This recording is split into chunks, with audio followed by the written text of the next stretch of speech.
Yes, hello and welcome to another edition of the Shooting Czars Euros podcast. The band is back together officially. Bryce, Conway, and Alex Grant. We're a trio again, Brycey. Grantie's back from his Asian Champions League duty. And here we go. England have got a very important win this morning. And it's another episode of the Shooting Czars podcast. How we going, boys? Well, mate. It's been tiring watching all these games, but loving it. Loving it. Grantie, you're back from Asian Champions League duty, as I mentioned. How are we getting on, especially after the big victory for England this morning? Oh, mate, absolutely buzzing about that win last night. Stayed up, watched it. Can I just ask how was it without me? Did you miss me? We got through it quicker. Bryce, it was just waxing lyrical. yeah. Yeah, it was a different feel, but you clearly haven't listened to the episode. But it was. I haven't. No, not got around to it yet, mate. That's all right. We're recording another one. But how are you, mate? How did the game go? You're deep in the Asian Champions League at the minute. You obviously played an old friend of yours and Shane Lowry as well for Johor. Talk us through that. Yeah, I'll just be quick. Basically, we played Shane's team the other night. Got 45 minutes. Did well, job done, 4-1 win. Won a penalty as well, so there you go, a lot of things. You won a penalty, did you? What were you doing so far out, mate? Was it in a corner? I've been playing left back. Okay. So, Love that for you, mate. Yeah, talk us through the pen. Go on, give us a bit more on the game. What was it? I overlapped. We had 3 penalties actually in the game. Sean Evans from the A-League ref does. Righto. Yeah, and had a good chat with him before the game. And yeah, he gave us 3 pens, which was nice of him. Do you have a good rapport with the refs? I mean, like, is that the first time is that the first time you've had an Aussie ref overseas? Well, yeah, I think it is, yeah. Yeah, I had a good chat with him. Like, just asking him how his hotel was and how long he's staying for and when he's going back and whatnot. And then, yeah, that was it. Told him how to spell your name properly so you can get those man of the match votes as well, hey? That's right, yes. Yeah, Grant, thank you, yeah. But we played Johor, big club, massive club. I don't think I realised how big they were until I was getting messages on Instagram after from about 15 Johor fans saying that I'm a diver and all this and that. And really? Yeah. They're not wrong, are they? Commenting on my photos, saying I'm a diver, cheat. But if you watch it back, there was contact. Matt Davies swiped me out of the game pretty much. Matt Davies, didn't know he was there. Yeah. Wow. Yeah. A few names popping up here. Oh, well. Perth on the world stage, love it. But all the penalties were just, and Sean made the right decisions. And yeah, we were probably the better team on the night and deserved the win. But we've got them again tomorrow night. Quick turnaround. Double header. So yeah. How's the body feeling? Yeah, pretty sore. Felt pretty shitty at training this afternoon, but just got to get on with it, eh? In prison. Anyway, let's crack on. All right, let's crack on. We are pressed for time in this episode. I dozed off there for a little while, so we're starting late. But here we are. All right, Alex, we'll start with you, mate. The biggest story of them all. What a game this morning. Cagey first half, but 2 goals in the second half. Harry Boy got his goal. How did you see it all? Jack Grealish, the darling of England, as Bryce put it today. So how was the game for you? I'll stop you there, Stu, because since you last recorded the previous episode, I reckon I've witnessed the best night's football I've ever watched in my entire life. Yeah. The previous night. The night before. To England. Yep, fair enough. I think that night tops last night. Yeah, no, you're spot on. Maybe I will wind it back a bit because, Bryce, you and I, we recorded on Monday night, was it? So we had wrapped up the round of 16 matches on the Saturday. Yeah, we covered this, Grantie. You have to have listened to the episode. So no, because you were going into those games, so you haven't covered it. We hadn't covered it, Bryce, and we gave predictions actually on the games on the Monday night, Tuesday morning, Australian time. So obviously, yeah, looking at those games, we had 2 last 16 matches, Croatia 3, Spain 5, and then France 3, Switzerland 3, and Switzerland won 5-4 on penalties. Yeah, an amazing game for two amazing games of football, goals galore. Yeah, go on, Al. Tell us about them. You reckon it was the best night of football you've seen in a long time? Yeah, because obviously we played the game and then we rolled in, and I think I missed the first half of the Spain game, but managed to catch the second. And it was just crazy, mate. It was just so good.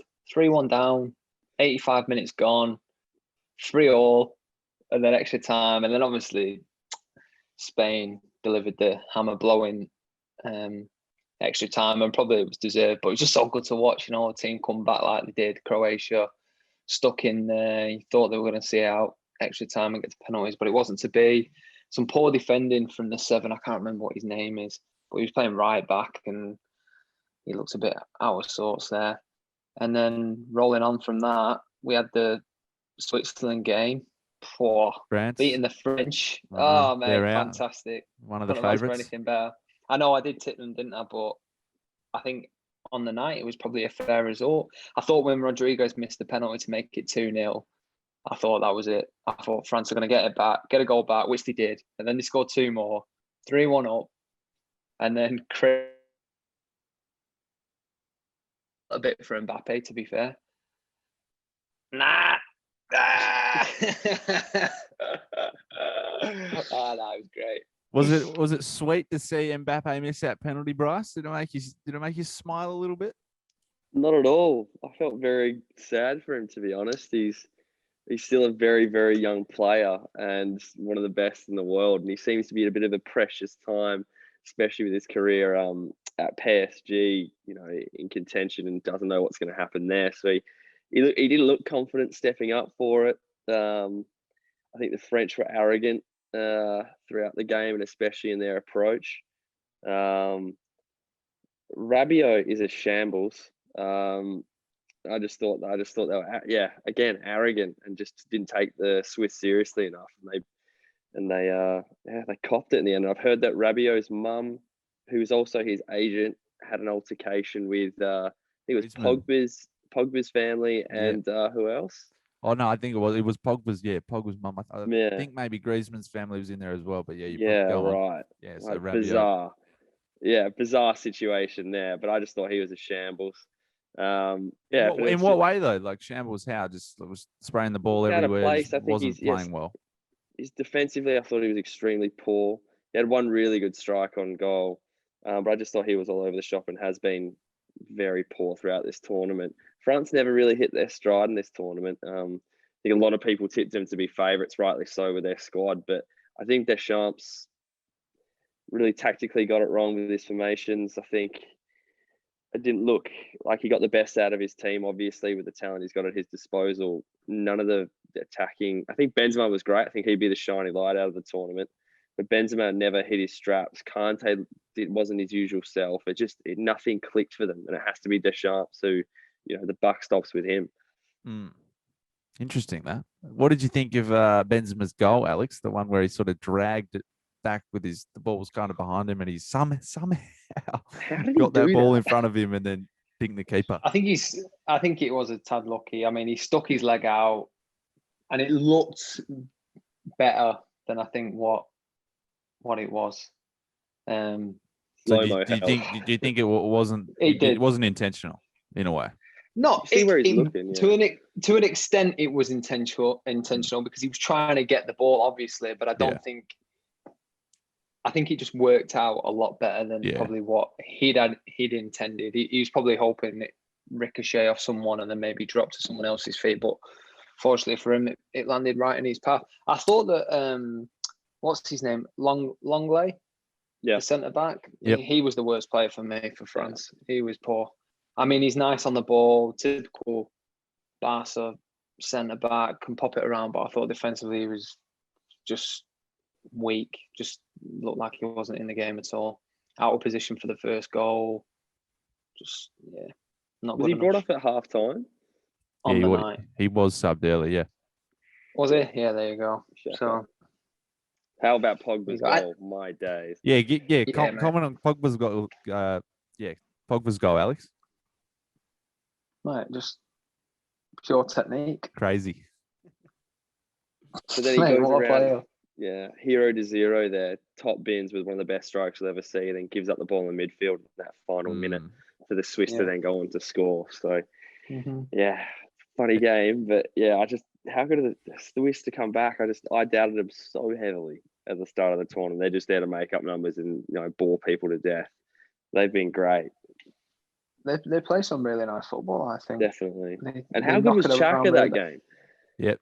Yeah, Chaka, very good. Bleached Yeah. hair just seems like a new man because he's been, such a much maligned player at Arsenal, but he's been instrumental for the Swiss. And I think last night the best performance I've ever seen him make. Yeah, It's because he Pogba- was high on coke. Coca-Cola. I saw Hey, that. all right. I saw that. Yeah, Yeah, nice. Was Pogba's that a just funny one, eh? before extra time. Yeah, Pogba, I don't know. We've talked about this in the past, but scores a worldie like that, but then people still unhappy with him broadly and are left wanting with Pogba. It seems he literally can't do anything right. He's damned if he does, and he's damned if he doesn't, sort of thing. I feel, but France are out. It really opens up the tournament. Italy are probably favourites for me now, but yeah, the French, who boast one of the best squads in the tournament for sure. Shock result, but it's so good for the tournament, I think, now. And I have to wait and see how that pans out. The other game, obviously Croatia 3, Spain 5. Go on, Bryce, sum this one up for us. that is the best football match in a major tournament I've ever watched. Yep. It was. Ridiculous. It had everything. It was wide. The momentum swung so heavily at times, and you just gotta give credit to Croatia for their bullishness and just not giving up there, despite players like Rakitic aren't in that squad anymore. You got Modric just getting on in his career. You had no Perisic, and they still managed to find that extra gear and crack on and equalise when they looked absolutely doomed at 3-1 down. I mean, that own goal to open their account was probably the worst own goal you'll ever see. I think it was the furthest distance to score an own goal at a major tournament. The back pass. Yeah. The back pass. Keeper had a mare there. Yeah, and I think the keeper had a fantastic game in response. To his credit, I thought he was fantastic. A couple of really key saves, including in extra time as well. He put off an awesome save. So, thought like that reaction from him was immense. Seeing Busquets just boss at midfield as well was like a flashback to the World Cup that they won in South Africa. It was unreal. And then Morata's goal as well. He's copped serious abuse online to his family as well, which has been quite disgusting, obviously. And Luis Enrique, the coach, came out and kind of criticised everyone doing that. There should be charges laid. But what a way to respond. I thought he was fantastic throughout the game and his hold-up play. And that strike, just great touch, technique, left foot volley, just perfection. And Spain were really good to watch. Yeah, amazing game. I'm so glad I stayed up for that because that was brilliant. What game did you like more out of the two, Alex? The Croatia-Spain or the France game?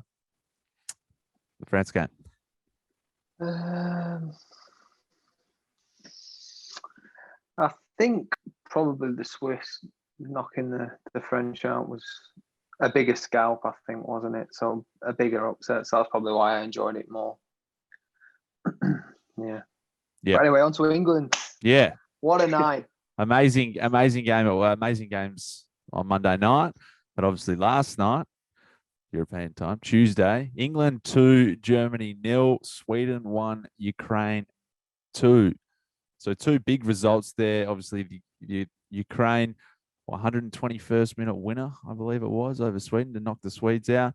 But England, as I mentioned at the start of the pod, they got the wood over Germany, which for every English fan out there, they know the history, recent history, modern history anyway, and seem to fear the Germans in any sort of major tournament. But Grantie, go on, sum up your feeling for us, mate. Being the Englishman on the panel, how did you feel watching the game this morning? There's just no words, mate. It's once in a lifetime stuff, Yeah. I'm just honest, lost for words. No, Great it game. was just, Played so well, didn't it was.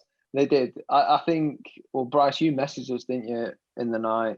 And I couldn't agree more that England in the first 10 minutes were all over the shop. Like, looked nervous, looks like they didn't know what they got themselves in for. Yeah. They obviously changed formation. They played 3 at the back. So Walker, Stones, and Maguire. I thought Maguire fitted in really well, actually.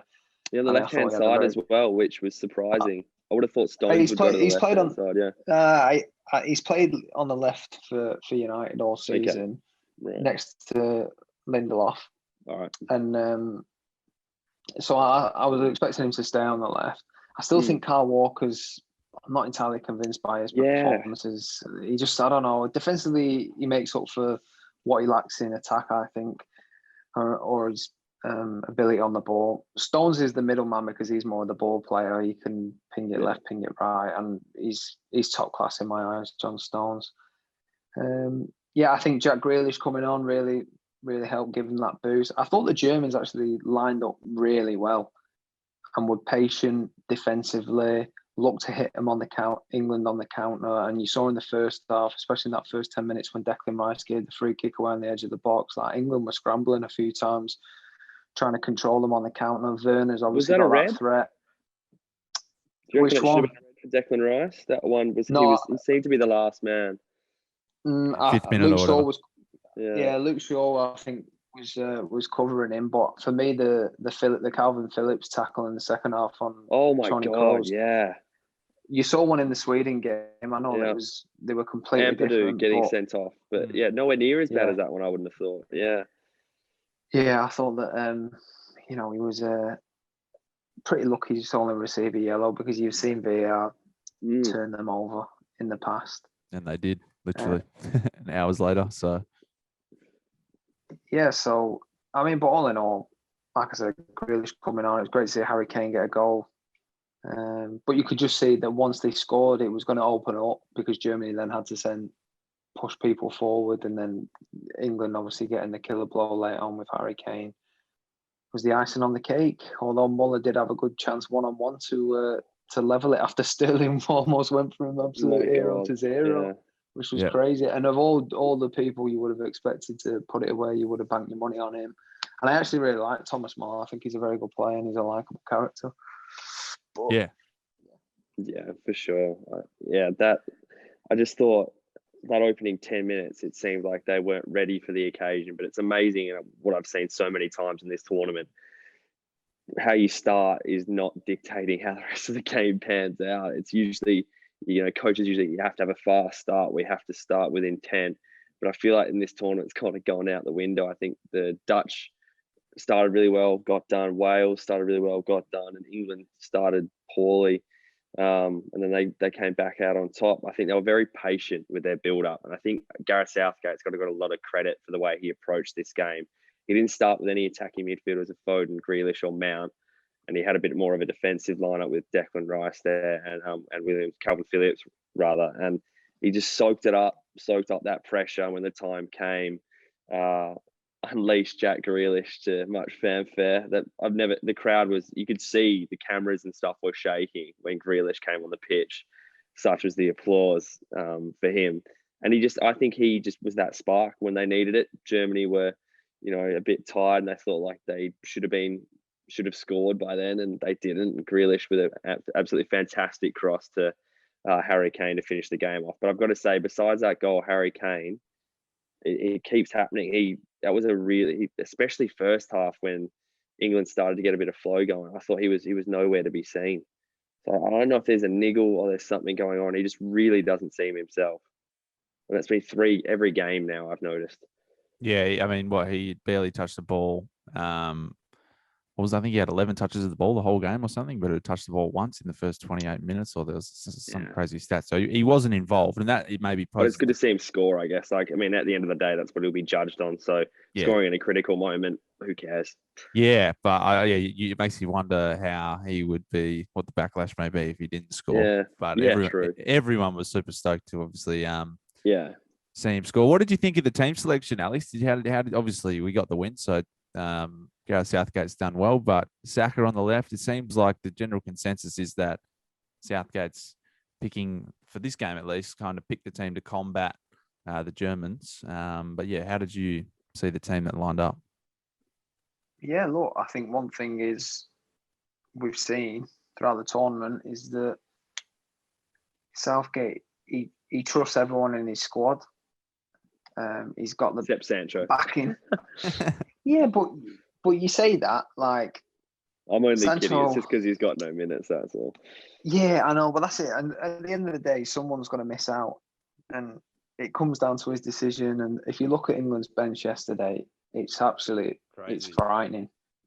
You got so much pace. You got Rashford, Foden, Sancho, Grealish. It's just Mount, a joke, man.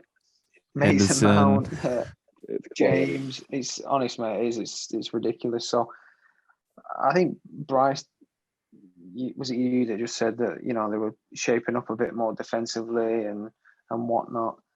Yeah, I think it was that, but they were just really patient. I thought England and the way they played, and like Harry Kane, he's not really involved much, but Germany played quite deep, so they had a lot of men around him, and with England switching the ball from left to right quite consistently, it was always going to be hard for Harry Kane to link up when there was a lot of bodies in the middle of the pitch and England were trying to get down the flanks, which is where they had more numbers because they were playing with the centre-backs, then the wing-backs and the wingers.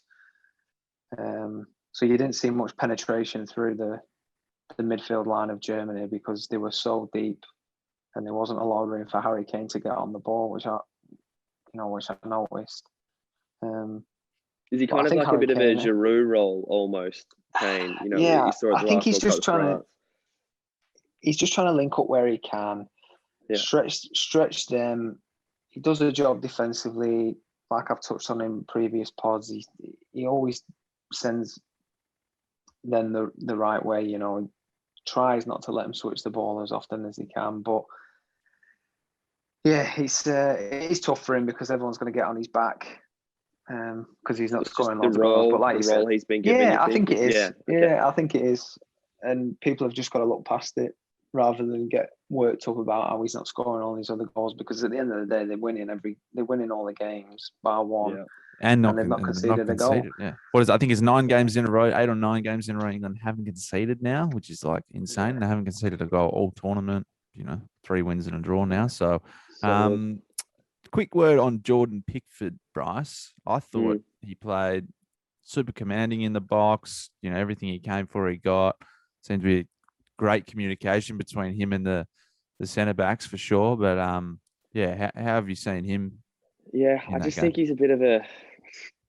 It's not just because he plays for Everton, just the way he just seems like a bit of a child on the pitch in those final couple of minutes. Like he grabbed the ball and all these theatrics jumping on the ground. Too much fist pumping when there's still time to go. I don't know. I just don't like how he goes about it. But his distribution is fantastic with the ball at his feet. He's probably one of the best in the world now. And obviously against Neuer, who's another fantastic distributor of the ball and kind of, pioneered that kind of goalkeeping, I suppose, in the modern era of coming out of your box a lot more and distributing the ball and being better with your feet. Yeah, his distribution was fantastic and commanding. I just don't like him. Yeah, fair enough. He's very animated, so maybe it's just passion, and I just don't like him because he plays for Everton, maybe. But I don't know. Yeah, he's he's proved a lot of people wrong. I'd say this tournament there was a lot of question marks over whether he should still be number one. Yep. Yeah. So I think he has proven people wrong so far, but he's had a fantastic defense in front of him as well. Will it be an unchanged team in the quarterfinals, Bryce? Do you think? Ukraine's a very different kind of opposition for them, and what a draw! How's that getting Ukraine at this stage? That's really good for them. So, I think they should be England now after beating Germany. I reckon it's one of their biggest scalps in recent memory for England at a major tournament, obviously. So, I think they should be up there with Italy as the 2 favourites, to be honest. Now. Yep. For sure. All right. Before we move on to maybe previewing the quarterfinals, let's just wrap up the Sweden-Ukraine game. As I mentioned, there was a 120th minute winner to Dovbyk. It was a late inclusion into the Ukrainian squad, from what I read, and if the tournament had happened last year, he was nowhere to be seen. He was a bit of a bolter. I think he only made his debut for the national team in in March or so. But yeah, Grantie disappears out of frame for a second. But yeah, Sweden 1, Ukraine 2. Harsh on Sweden, given there was that red card. Maybe let's have a discussion around this issue that is kind of growing. I think just in terms of players following through, and there's incidental contact all the time, but it seems like obviously it was reckless and looked like a leg breaker, but he went for the ball and kicked the ball. But maybe Alex, I'll come to you. What did you make of the red card first up in the Sweden game? Danielson was sent off, in that sort of incidental contact way. Yeah, look, there was no malice involved, and it was unintentional and whatnot, but he's got to go. Yeah, so he's got to go. He's got to go. Even so, there was lots, prominent figures on Twitter, Gary Lineker and the like, saying it shouldn't have been a red card, and it was initially given a yellow, and then VAR overturned it and turned it into a straight red. What do you tell? The big question is, what do you tell kids, or like, how do you combat that happening again, or how do you change the way the game is played in that sense? Look, I think ultimately it comes down to VAR, and at normal speed, it doesn't look that bad. And the referee sees the incident and doesn't think it's that bad. And if we didn't have VAR, then no one would have really complained until they saw the replay that maybe it should have been a red. But because we have VAR and we get to slow it down and we watch it back like 1,000 times slower than what it was in real life, it looks so much worse. Yeah. And it looks reckless and it looks untimed. And even though he's kicked it and he's only cleared the ball, he still followed through. When you're talking about young kids and that, my dad always said to me, like, if you go into a tackle half-hearted, you'll come off worse. So for me, when you're playing football, you should always go in hard. Otherwise, you're going to come off pretty sore. But sometimes I go in hard now and end up getting a whack on the shin or the foot or whatever. And yeah. Is there VAR in the Asian Champions League? Is it popping up in your games now?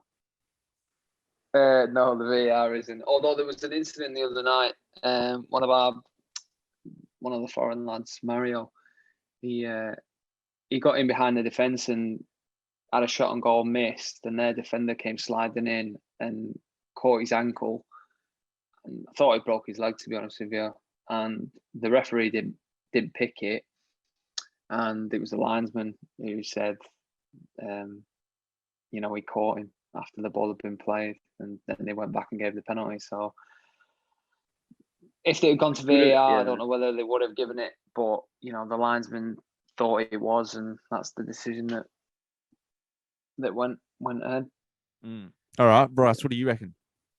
I think it was reckless. It's a reckless. You put your foot that high for a tackle, I think it has to be reckless. He did very well to get any of the ball, and the timing was very slightly off. And obviously the VAR puts on the microscope, but just the height of his tackle is what puts him in danger of getting a card like that. I think what the pundits were disputing is whether it's a tackle or not. I think in their eyes, they're not seeing it as a tackle. They're just seeing it as him clearing the ball, right, and then coming into contact with the Ukrainian. So so it's like the percentage of it's the other player being in the way of him clearing the ball, or is it him getting the player? Yeah, that's a good point. And that makes it really interesting, that kind of perspective, because when you slow it down and you're thinking about it, it looks like he's tackling him and it's his fault, but it could very well, like, he's going to clear the ball. He could have slid first or made the movement a millisecond before him and then not been able to pull out when he notices he's running at that trajectory. Yeah, it's a tough one, but when I saw it slow-mo, I was like 100% red.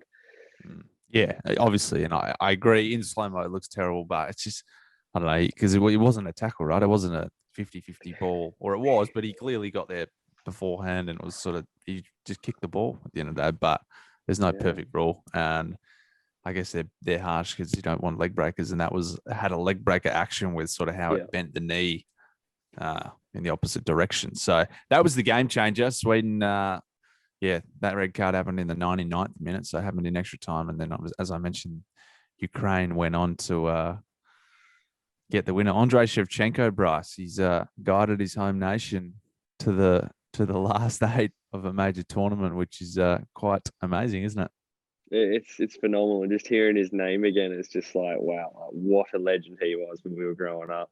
Too bad he couldn't do it at Istanbul for the penalty spot, but we'll leave that for another time. I just think it's a great story for the Ukraine.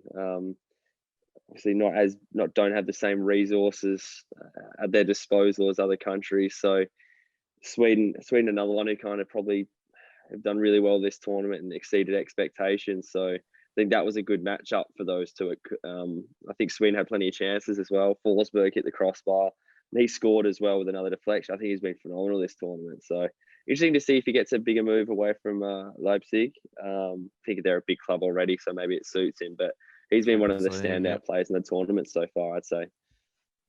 For sure. So they were the last 16 games, and the quarterfinals are now set. So you've got the Czech Republic playing Denmark and the Ukraine playing England. So from an English perspective, they have a very favourable draw to get to the final. So they can get through Ukraine, they'll play Czech Republic or Denmark in the semis.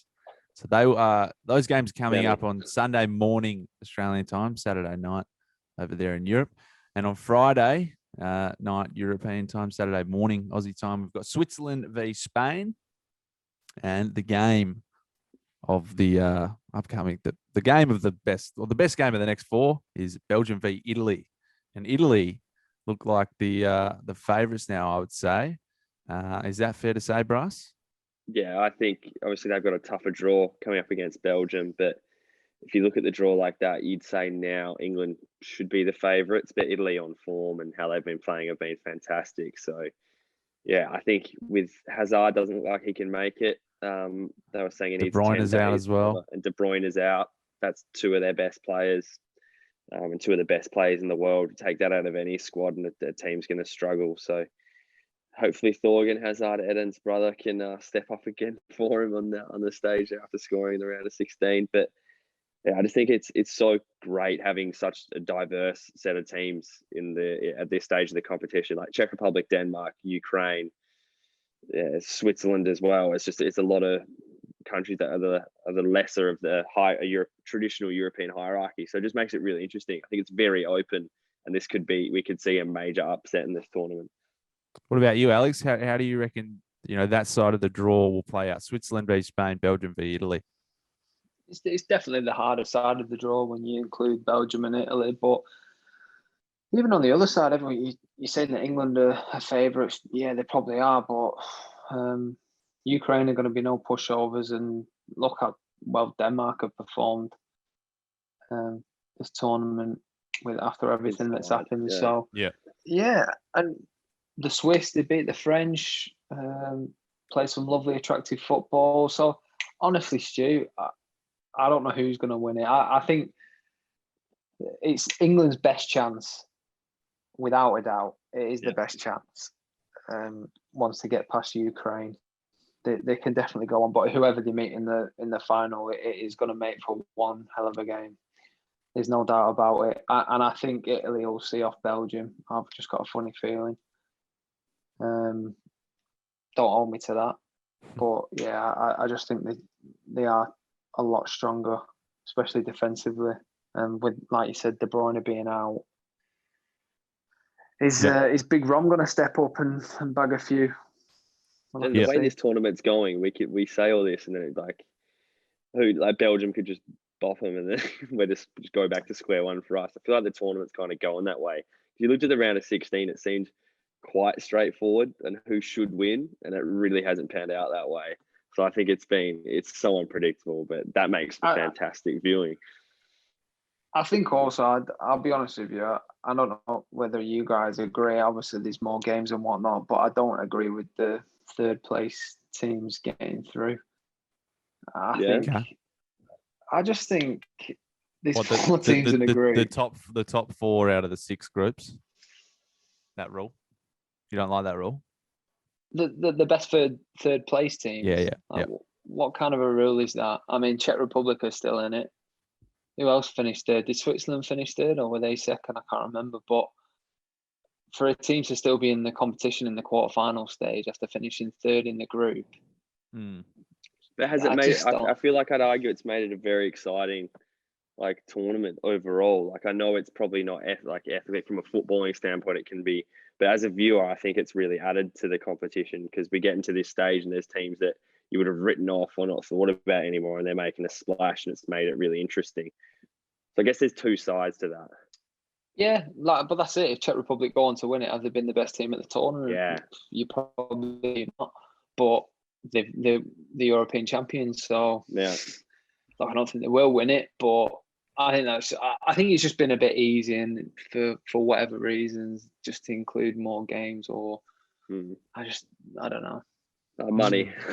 just want. I just thought I'd throw it out there. No, it probably is. Fair play. Yeah, you'd be spewing. It's like with the A-League, a 6th place side going on and winning the league. You'd be like, you don't deserve that. So it's kind of along those lines. If you need to earn that right a bit, but yeah, I think it's added to the competition. But yeah, from a footballing standpoint, it's a bit strange, isn't it? I mean, the only way around it is you add more teams and you make the tournament bigger, and there's more groups, which makes it longer. So that's what the World Cup's turning into. Yeah, well, I think there's 36 teams in the World Cup now. It used to be 24. So yeah. Anyway, it's been we've got a fascinating weekend of games coming up. Obviously, there's a couple of days break now. Grantie, just quickly, I just want to get your thoughts on this topic. Bryce and I spoke about golden generations, and we spoke a little bit about this being Belgium's golden generation, and then I kind of posed the question: what actually defines a golden generation?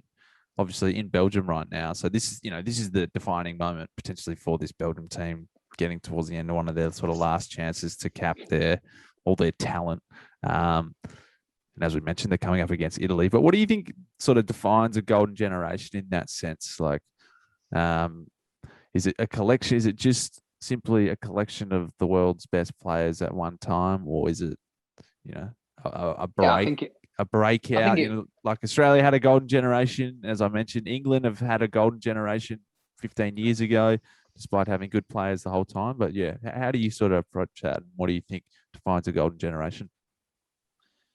Yeah, I think it's just basically having a mix of players who are probably at the prime, both at club level and international level, all bunched together in one squad. Like you said, England had a golden generation, but did they bring any success? No.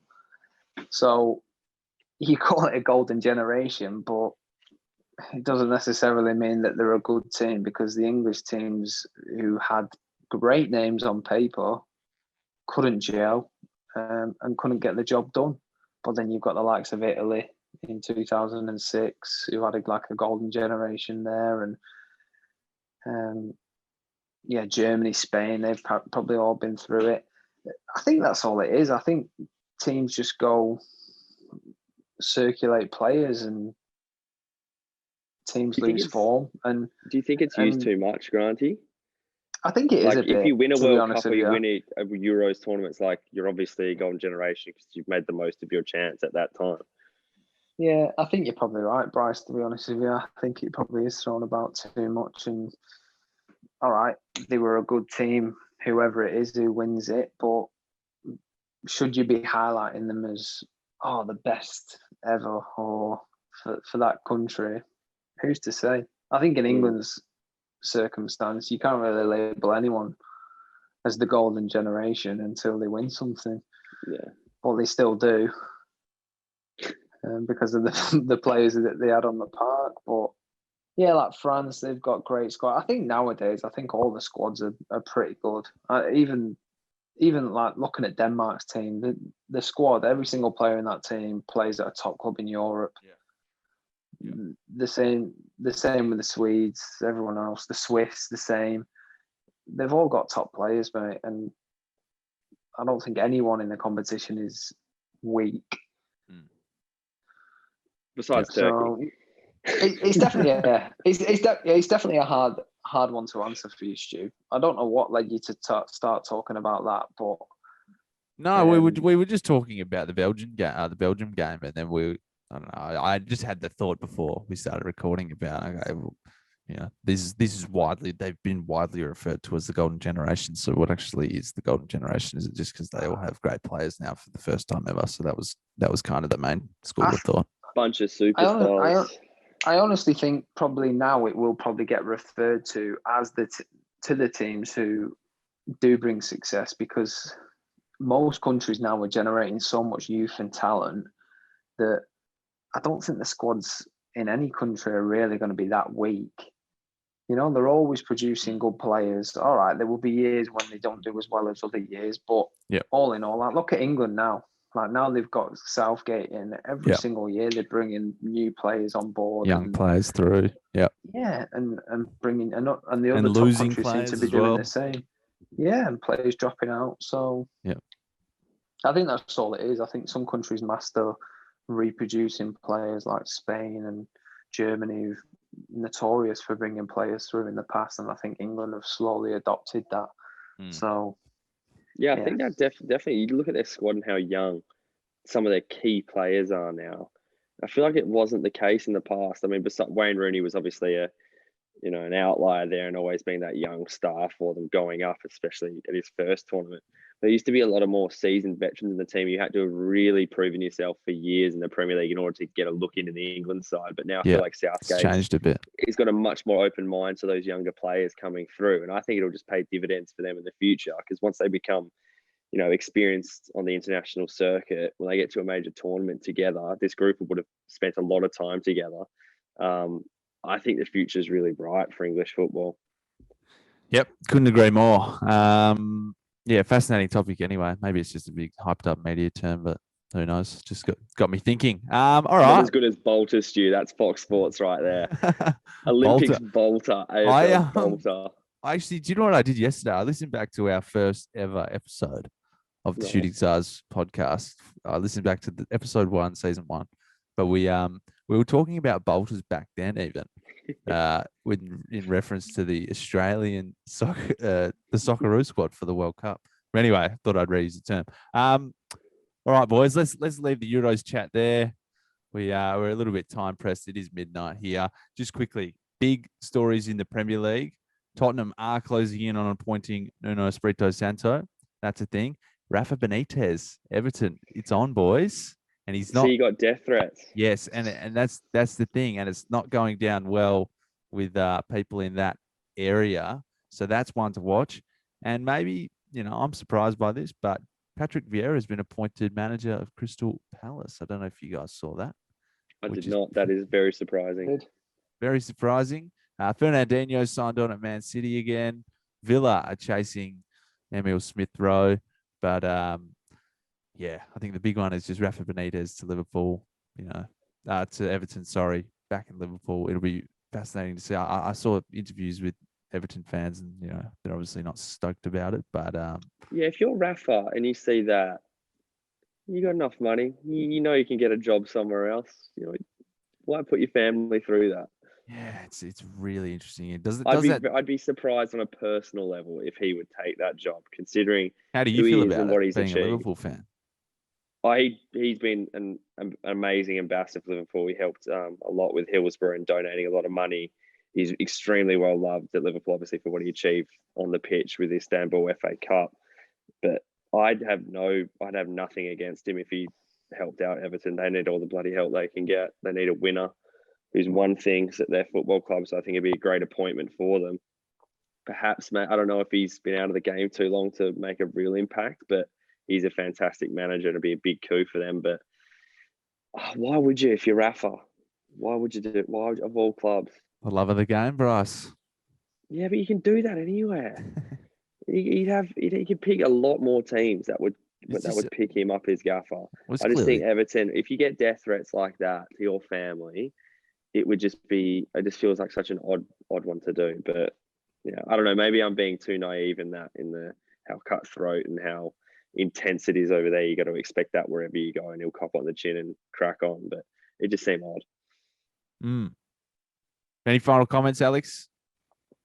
Agree? Disagree? Yeah, I mean, the Manchester clubs will still call him a Scouse bastard. So that isn't going to change. But yeah, I agree with that. It is what it is. Grantie, if you're going to a club and you're getting death threats, How do you feel? Yeah. how would you go about that? Yeah, yeah, it's shocking. That is shocking. Mate, you're a diver anyway. How did that make say you if feel? you want to sign for Joe Hall and you're copping it. Yeah, honestly, I just it is a little surprising. I can kind of see why he's taking it though. I think He still lives in Liverpool. Yeah. Yeah, he probably just feels like he can bring everyone together. No, he hasn't got a chance. Nah, no chance. I don't think either. It'll be interesting anyway. He is a magician as well, so don't forget that. So as we saw. You never know. Yeah. All right, boys, let's leave it there. Thanks so much for your time. Grantie, good luck in the rematch with Johor tomorrow. Maybe we'll get a recap from you and Shane Lowry on our next episode. Brycey, stay safe in lockdown, mate. Thanks, bud. Get some sleep, mate. You've earned it. Yes, and I'll continue my sleep. But yeah, thanks everybody that's still listening. Make sure to watch on YouTube if you fancy. Like and subscribe. We are on Insta and Twitter. And yeah, leave us a review. Let us know how we're going. We'll do a call out for questions next time. And yeah, we'll put a bit more time into the episode. So we'll get a bit more people, or we'll get some fans involved, or anyone that wants to send in any questions. But until then, thanks for listening.